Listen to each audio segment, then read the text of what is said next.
నియోజకవర్గాల్లో అభివృద్ధి పనులను పూర్తి చేస్తామని ఇల్లు లేని వారందరికీ ఇల్లు నిర్మించిస్తామని పశ్చిమ గోదావరి జిల్లా తాడేపల్లిగూడెం ఎమ్మెల్యే రాష్ట్ర ప్రభుత్వ విప్ బొలిశెట్టి శ్రీనివాస్ అన్నారు. తాడేపల్లిగూడెం పురపాలక సంఘ కార్యాలయంలో నియోజకవర్గ అభివృద్ధి గురించి శుక్రవారం సమీక్ష సమావేశం నిర్వహించారు.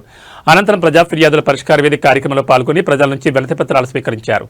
ఈ సందర్భంగా ఎమ్మెల్యే మాట్లాడుతూ నిధుల కొరత ఉన్నప్పటికీ అభివృద్ధి పనులకు ఆటంకం లేకుండా చూస్తామని తెలిపారు. కాలువలో ఉన్న గోదావరి జలాలు కాలుష్యం కాకుండా ప్రజలందరూ బాధ్యత వహించాలని అన్నారు. పట్టణంలో సమ్మర్ స్టోరేజ్ ట్యాంక్ నిర్మాణం త్వరలో చేపడతామన్నారు. వేసవిలో మంచినీటి ఇబ్బందులు లేకుండా అవసరమైన చర్యలు చేపట్టామన్నారు. తిరుపతి ప్రసాదంలో కల్తీ జరిగిందని సిట్ నివేదిక ఇచ్చినప్పటికీ వైసీపీ నేతలు బాధ్యతారాహిత్యంగా మాట్లాడుతున్నారని ఎమ్మెల్యే విమర్శించారు. ప్రజా సమస్యల పరిష్కారానికి నిరంతరం అందుబాటులో ఉంటామని, వివిధ విభాగాలకు చెందిన అధికారులందరూ అందుబాటులో ఉంటారని ఈ సందర్భంగా ఎమ్మెల్యే తెలిపారు. ఈ కార్యక్రమంలో Tadepalligudem RDO Khatib Kausar Bhanu, municipal commissioner S Babu, MRO Sunil Kumar, వివిధ శాఖల అధికారులు, కూటమి నాయకులు పాల్గొన్నారు.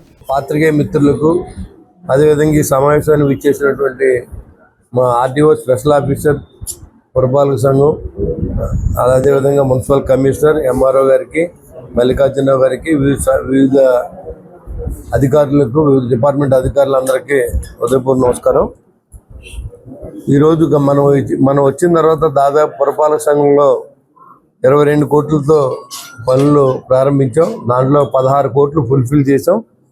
ఇంకా 6 కోట్ల రూపాయలు పనులు ప్రోగ్రెస్లో ఉన్నాయి. మనం వచ్చిన తర్వాత గౌరవనీయులు మన మున్సిపల్ మంత్రి గారు 2.5 కోట్లు ఎస్సీ గ్రాంట్ని ఇవ్వడం, అది కాకుండా మాకు ఇంకా అర్జెంట్ వర్క్స్ ఉన్నాయంటే దాంట్లో భాగంగా 2,16,00,000ని ఒక లోన్ వర్క్ కింద ఏపీయూఎఫ్ఐడి కింద దాంట్లో కూడా 2,16,00,000 కూడా ఇవ్వడం జరిగింది. ఆయనకి తాడేపల్లి పట్టణం తరఫున, ఈ కాన్స్టిట్యున్సీ తరఫున కూడా కృతజ్ఞతలు తెలియజేస్తా ఉన్నా.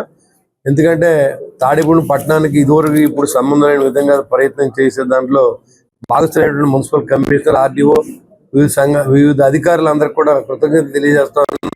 ఇక్కడ చెప్పిన పని చెప్పినట్టు చేయాలి అనేది నా ఉద్దేశం. ఇవాళ ఊరంతా అన్ని లైట్లను వెలిగించాలి, అన్ని చోట్ల కూడా నీట్నెస్గా ఉండాలి, అన్ని సిమెంట్ రోడ్లు కూడా క్లీన్ చేయాలి, కాలువలను పరిరక్షించాలి. ముఖ్యంగా అది నేను వాళ్ళకి ఇచ్చిన ఆదేశాలు.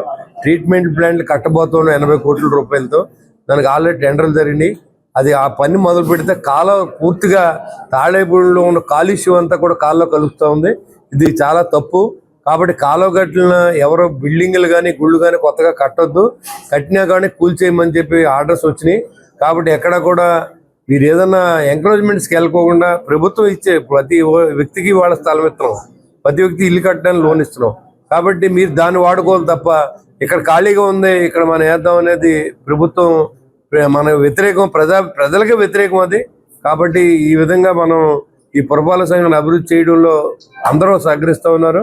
ఆర్డీఓ గారు కూడా సక్రమంగా, నేను అన్నింటిలోనూ ఇన్వాల్వ్ అవడం కంటే ఓన్ ఇన్వెస్టిగేషన్లో రోజు శానిటేషన్ ఎలా ఉంది, అదేవిధంగా ఏ రకంగా ఇక్కడ నడుస్తుంది అనేది కూడా మనకు అన్ని ఇదివరకు పురపాలక సంఘం చైర్మన్గా చేసినప్పటి నుంచి పురపాలక సంఘం అంటే ఇంట్రెస్ట్ నాకు. ఖచ్చితంగా ఇక్కడ అభివృద్ధి చేయించాలనే ఉద్దేశంతో మనం పనిచేస్తూ ఉన్నాం.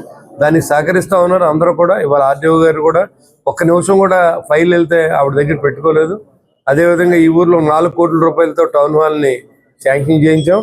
అది పనులు మొదలెడతాకి మరి దాతలు కూడా సిద్ధంగా ఉన్నారు. ఇవాళ ల్యాండ్ కూడా ఇవాళ ఇవ్వమని చెప్పి కూడా ఆర్డీఓ గారు రిక్వెస్ట్ చేయడం జరిగింది. ఎందుకంటే ఆ ల్యాండ్ సర్టిఫికెట్లన్నీ ఎంఆర్ఓ గారు, కమిషనర్, ఆర్డీఓ పంపిస్తే అది కలెక్టర్ గారు పర్మిషన్ ఇస్తే పని త్వరితగతిన ఒక నెల రోజుల లోపల మొదలెట్టే విధంగా 4 కోట్లకి డోనర్స్ కూడా చూసాం. 4 కోట్లతో ఇక టౌన్ హాల్ కూడా కట్టబోతా ఉన్నాం పురపాలక సంఘం తరఫున. అదేవిధంగా ఎస్ఎస్ ట్యాంక్ అనేది నాకు ఒక కళగా మిగిలింది. అన్ని చోట్ల కూడా ఎస్ఎస్ ట్యాంకులు క్యాన్సిల్ చేశారు. తాడేపూడిలో మాత్రం క్యాన్సిల్ చేయకుండా గౌరవ పవన్ కళ్యాణ్ గారితోనే, నారాయణ గారితోనే, ముఖ్యమంత్రి గారితో మాట్లాడి ఆ వర్క్ మనం కంటిన్యూ చేస్తూ ఉన్నాం.